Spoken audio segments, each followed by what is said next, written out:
আমি আছোঁ শ্ৰীভূমি জিলাৰ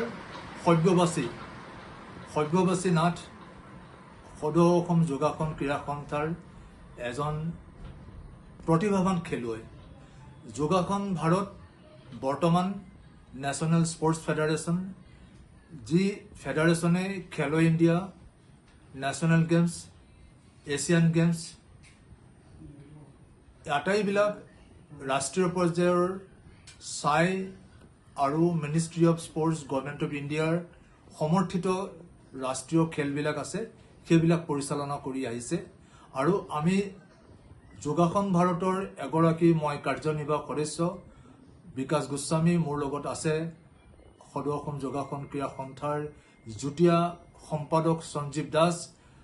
আমি যিসকল প্ৰতিভাৱান খেলুৱৈ আছে, যিসকলে আগন্তুক সময়বিলাকত অসমৰ হৈ পেলাই খেলো ইণ্ডিয়া, নেশ্যনেল গেমছত ৰেংক লাভ কৰি, পদক লাভ কৰি অসমৰ কাৰণে গৌৰৱ কঢ়িয়াই আনিব পাৰে আৰু ইণ্ডিয়া টীমত ভৱিষ্যতে স্থান লাভ কৰি আন্তঃৰাষ্ট্ৰীয় পৰ্যায়ত পদক লাভৰ সম্ভাৱনা উজ্জ্বল কৰি তোলা খেলুৱৈসকলৰ ঘৰে ঘৰে গৈ আছোঁ।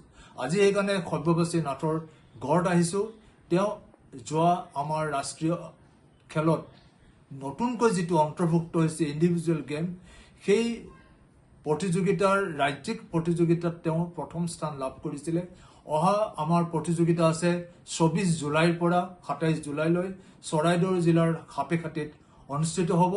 আৰু সেই প্ৰতিযোগিতালৈ যাতে ভাল ভাল খেলুৱৈসকল, প্ৰতিভাৱান খেলুৱৈসকল অহা দিনবিলাকত যিসকলে অসমক ৰাষ্ট্ৰীয় পৰ্যায়ত, আন্তঃৰাষ্ট্ৰীয় পৰ্যায়ত নাম উজ্জ্বলাব পাৰে, তেওঁলোকক আমি লগ ধৰিছোঁ। তেওঁলোকৰ যি সমস্যা, প্ৰশিক্ষণৰ সমস্যা, সেইবিলাক আমি কথা পাতিছোঁ।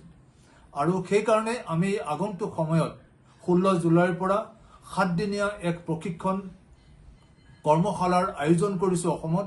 6জনকৈ NIS পাটিয়ালা, নেতাজী সুভাষ চন্দ্ৰ ৰাষ্ট্ৰীয় ক্ৰীড়া প্ৰতিষ্ঠানৰ 6জনকৈ প্ৰশিক্ষক আনি প্ৰশিক্ষণ দিয়াৰ ব্যৱস্থা কৰিছোঁ, যাতে তেওঁলোকে আগবাঢ়ি যাব পাৰে, নিজৰ সৰু সুৰা খুঁটি নাতিবিলাক দূৰ কৰিব পাৰে। ধন্যবাদ। আৰু আপোনালোকে আমাৰ যোগাসন খেলুৱৈসকলক যাতে আশীৰ্বাদ দিয়ে। ধন্যবাদ। যিকোনো খবৰৰ বাবে যোগাযোগ কৰক 7099017330 লগতে 7099017110 নম্বৰত।